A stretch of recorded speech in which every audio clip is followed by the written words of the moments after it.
Welcome to another fresh edition of the program, A Point of View, a program that comes to you weekly that brings you topical issues of national concern. And also we go across, the borders, touch once in a while on, issues that has got to do with international affairs. My name is Idris, and I'm really excited to have you join us today.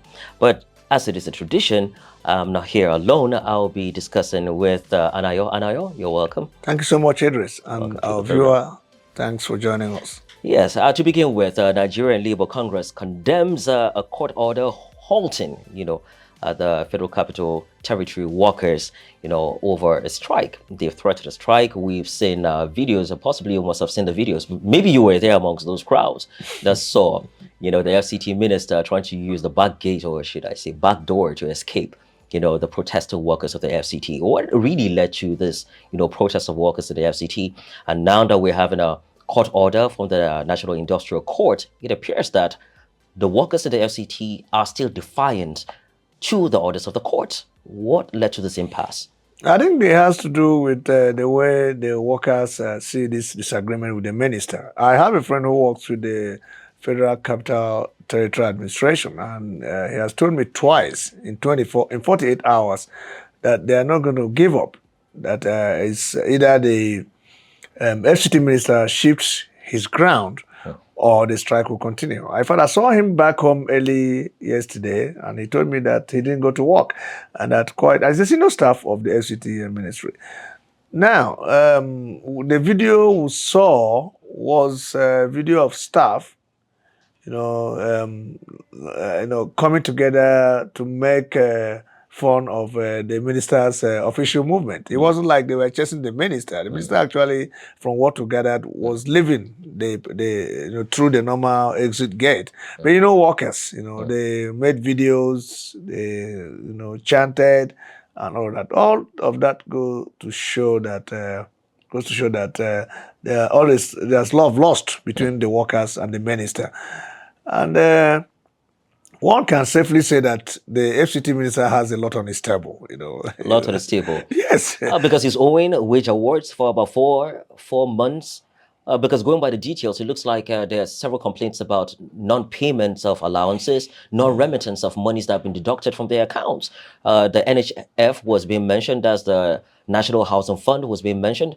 Monies are being deducted. It's being stipulated by the Act establishing, that fund, that after certain, days after deduction from the account, it should be remitted, into the fund. But that is not being done. The pension fund also is the same thing. You have a pension fund act that stipulates that, governors or administrators should comply to that. What NLC is saying is that he is not obeying those orders. Are we having a case where a barrister is now breaching the constitution or acts that's been established? This barrister is a politician. This barrister is a governor, and the FCT is a state. And those are agencies under the state of FCT. So it's not unusual to have a governor have issues. Don't forget that the current labor leader had to go to Owerri to fight for the welfare of workers, where he got beaten black and blue. So they understand. FCT is a state having a national assembly, the Senate as its House of Assembly. So it's understandable. I think what is happening is that miscommunication or a discommunication. Miscommunication in the sense that the workers understand that it's usual for a state to be financially handicapped. Paucity of funds is normal, even in the richest states. So, but how you communicate this problem to the workers, will make a difference. You don't think it was wise that the FCT minister dragged them to court over this matter? Well, it wasn't politically wise, even though we're not discussing politics. The workers saw it as a form of intimidation. He is a lawyer. He should have told the line of diplomacy. Diplomacy in the sense that you invite the workers, their leaders, talk to them across the table, explain. He has a genuine reason, and he has enumerated them. How the monies come, how FCT, because ordinarily people expect that, yes, FCT is rich. Don't forget they will have 6 area councils. And the questions are being asked, what are these area councils doing? Are they spending money on infrastructure, or is it the FCT administration doing the work of area council? That's a different story for another day. So what the minister, what the workers, some of them I spoke to, expected an amiable approach to this, a diplomatic approach to it. But, they felt that the FCT minister was talking tough, that going to the National Industrial Court was a way of intimidating the workers, and that they wouldn't be intimidated. Of course, they also know the story coming from River State and all of that. So all of this put together, is why the whole... So essentially, FCT is broke. They received 10 billion naira, going by the press briefing he had with media officials. 10 billion, but the wage bill of the FCT is about 13 billion. 13, yes. 12, 13 billion, somewhere in between. So they're running deficits. And going by that calculation, if he doesn't defer payments, that means the FCT would not run its operations. Clearly, he's broke, but he's dragging them to court. That sounds like someone who's not really humble. Yes. In fact, I liken what he did to what Soludo did in Anambra State. We'll you have ordered the closure. Okay, well, we'll get there. Yeah. You order a closure of a market, then you begin to invite them for a meeting. It's not going to work. Now, had he not gone to court, the FCT minister, maybe this matter would have been resolved. You dragged him to court expecting that, okay, well, this is Nigeria. We are going to insist that court order must be obeyed. But you can see that sister agencies, sister unions, NLC, the umbrella union, has come to support them. Now, the matter has escalated. I'm sure very soon it's going to be NLC, FCT minister, and a possible nationwide threat for nationwide strike. They should have gotten there. Yes, they'll be issuing notices to different ministries. And there's this general belief that when you are dragged to the National Industrial Court by governors or government individuals, you're going to lose. Of course. So there's that. I'm not saying that's... But that's from what we've been observing, from what they're going by the trends. Yes. Why the choice of the National Industrial Court, even though that's the statutory job of duty of that court. So all of that have come to people feel, well, we won't... Are these workers sponsored? Because that's what Barrister Nyesuwike is suggesting. They're either sponsored, or some are saying they feel bullied because you can't tell a worker not to go into his place of work with his phone. It looks like a high school dormitory or something. Okay, the earlier directive... the workers, So some people feel that there are personal grievances that are instigating this. Beyond that, and also the FCT minister, he feels that the workers are being sponsored. Could there be a political angle to this? So opposition members taking advantage of the vulnerability of those workers who already feel agitated towards the FCT minister to, make things a bit difficult for the FCT minister at this moment. You can't rule out politics. Come to think of it, the FCT minister is a politician, and some of those workers have their political inclinations. What the FCT minister should know. Yes, he's doing a fantastic job. People attest to the fact that Wike is doing very well. I can attest to the fact that infrastructurally, yes. But he should also know that quite a lot of people would love him to be out of there so they can take his position.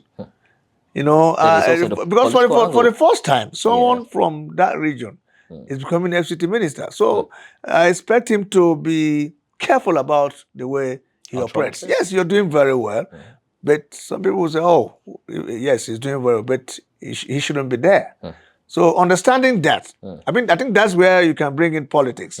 So understanding that for a long time, from the inception of the Federal Capital Territory, a particular set of people have been there, and and now you are here. So are they smiling or are they frowning?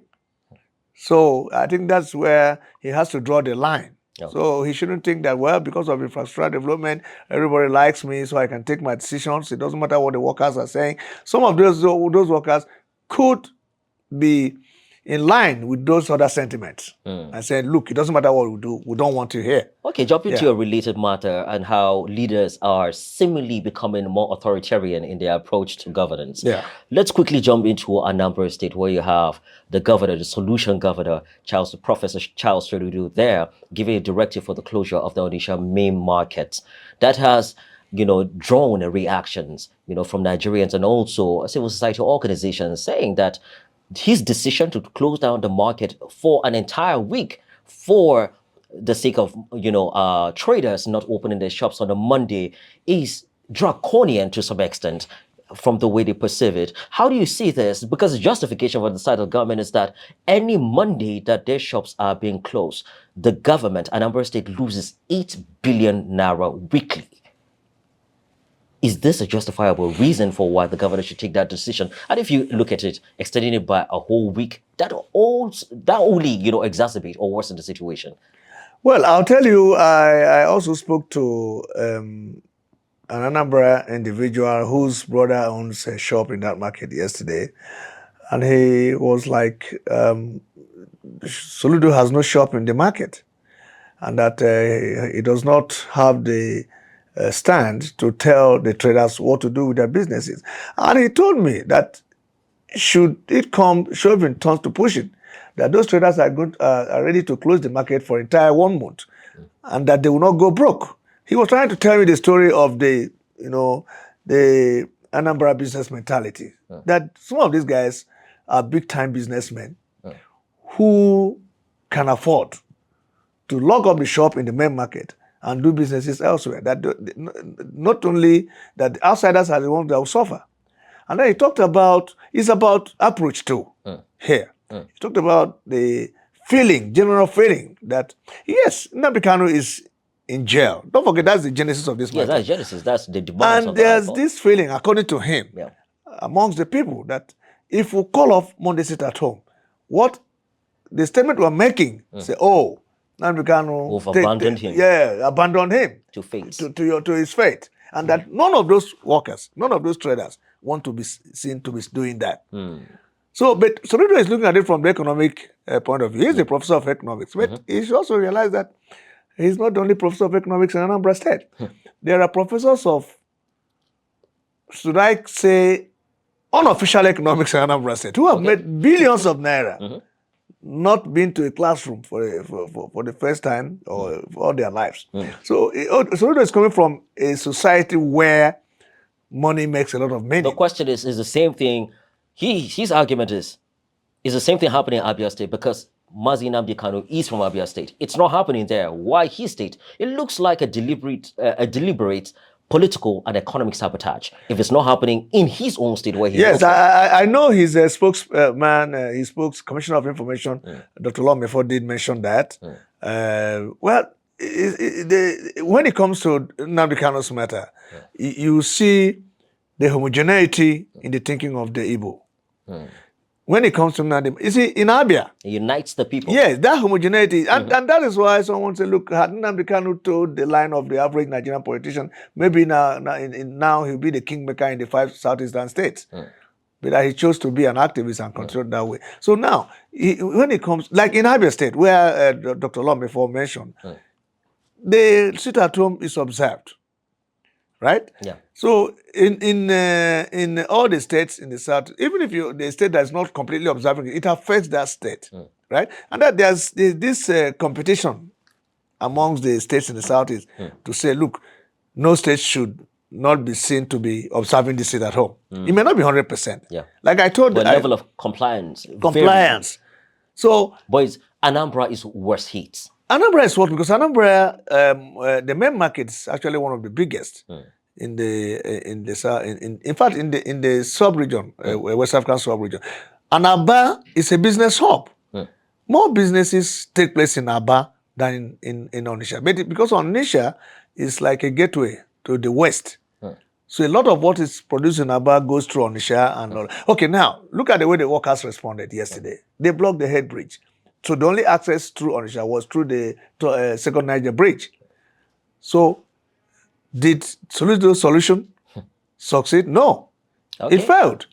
And so then Mr. Solution has failed this time. Yes, the solution did not. It didn't work out. Yeah, it didn't work out. It failed. And then the meeting with workers belatedly. So that's why I said he did put the horse before the cart before the horse. That time around. Okay. Now, take it us to the United States, where you have Donald Trump, keeping to the promises that he had made during his campaign about, taking out illegal immigrants out of the United States.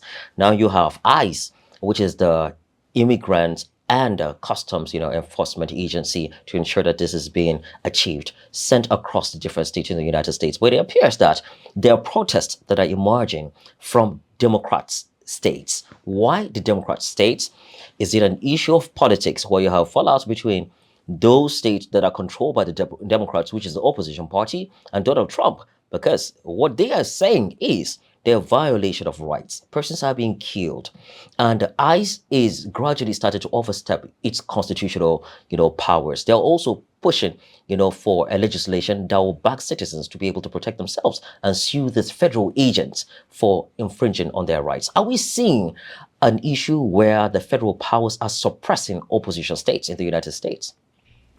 Well, Idris, Donald Trump was president first time, you remember? And he has the experience. He felt the American politics. He touched the American, the way, political mood of America. So he understands the American politics. And he went in for a second term and did not succeed. He also, at that point, garnered experience. He's a Republican, and we know how Republicans see the American politics. And over time, we have seen the Democrats in government and the controversies that trail their stay in the White House, just like what is happening now. Stories will be told after Donald Trump has left. The stories have been told about the time Obama spent there and what followed. Now, I'm not surprised that some of these democratic states like Minneapolis, sorry, and New York, you have stories coming, stories of protests, stories of, saying no to government policies. But for a Donald Trump, who can say has seen it all politically, he's not losing sleep.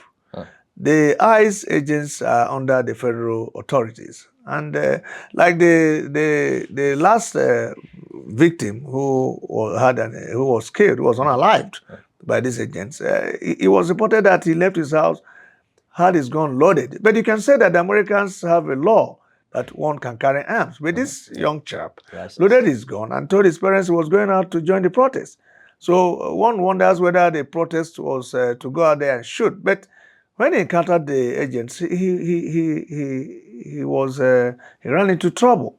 The first incident was that of a woman who was. So I think that Donald Trump sees himself as a victim of some sort. Okay. He feels that the Democrats are using all manner of they want to make him look bad as president. It's like a campaign. Yeah, it's a campaign, and he feels that he's there to save what he thinks is the American spirit. He sees immigrants as those who are coming in to make trouble, and you can ask yourself whether we have had issues where immigrants are really causing trouble in America. Yes. Have we also had incidents where Americans are looking at immigrants and maltreating them? Yes. Right? So it's a two-way thing. Are these, Democrat states more like some sort of like sanctuary shelters, for immigrants in the United States? Because one would say it seems like that's where they really have some sort of cover. One would actually wonder also, because some couple of years ago, during the time of the then President Barack Obama, it was said that he was even tagged with a nickname, Deporter-in-Chief. Why changing their positions about immigration issues at this time? If back then Barack Obama was considered to be, by his critics, a deporter-in-chief, why are they changing their positions now to attack Donald Trump? Is it simply to spite him? Well, people say that the American system is an autopilot system, one that can run itself irrespective of who's president. Under Obama, we saw less and less of protestations. We didn't see university students protesting about the incident in Gaza. We didn't see, like what is happening now. We didn't see the attack to Israel, in Israel, and the Americans didn't have the time to react the way The Donald dynamics Trump have reacted. changed. Yeah. Yes. So, but right now you're seeing a different thing altogether, where Donald Trump has not hidden his belief that it should be America first before any other person, and you can see that's where he said it for. He wants Americans to first be okay before others. The Democrats is understandably their policy is that it's like inclusivity, but Donald Trump believes that such inclusivity is becoming a minus in the American system. So we'll watch out in the midterm elections. If he wins, just like he won before becoming president, you find out the way Americans see his policies. Right now, the narrative is okay, he's kicking out immigrants, he's not dealing with them in a professional, in a diplomatic way, he doesn't like them.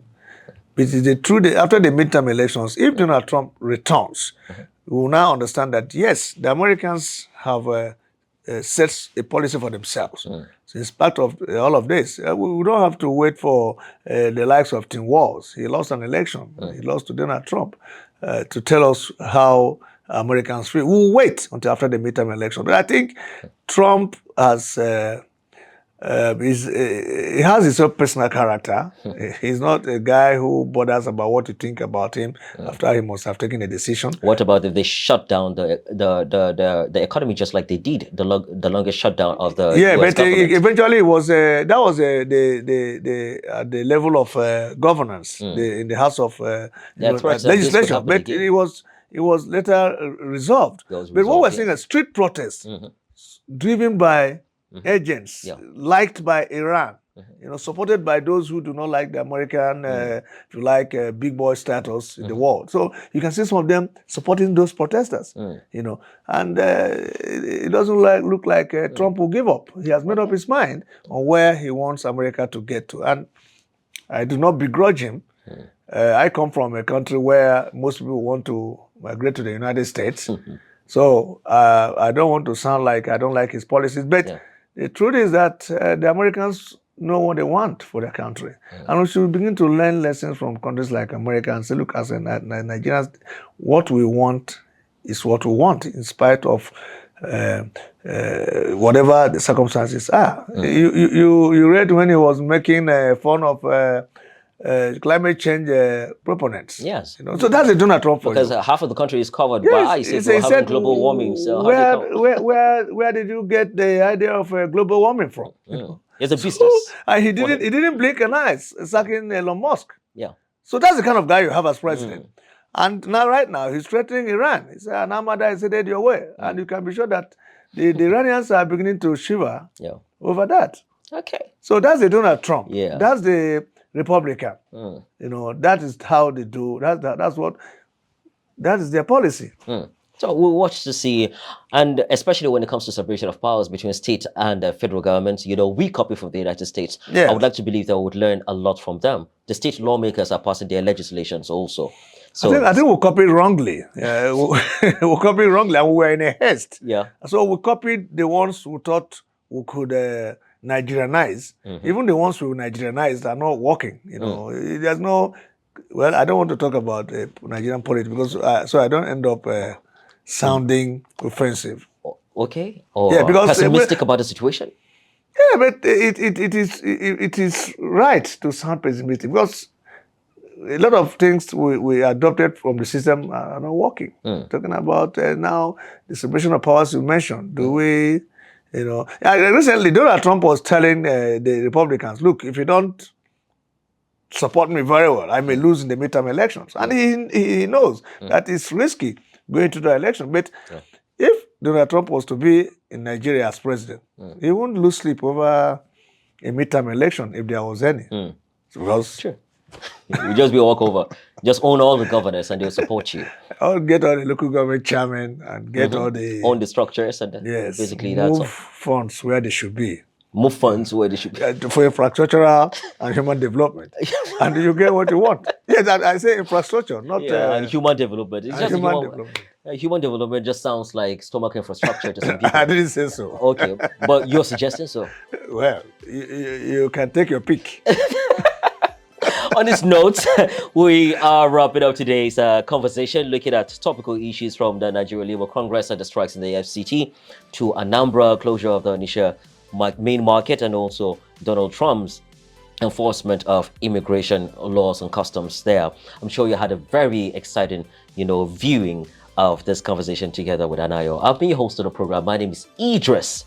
Thank you so much for following this conversation, making a day with us. Same time, or around same day, this should come up on your feeds. That's if you subscribe to us. So if you haven't done that, I would like to urge you to do that and share this with friends as we continue to chart out topical issues that are trending, and especially of national concern in Nigeria and globally in the world. Do have a lovely day. I look forward to having you join us next time. Bye.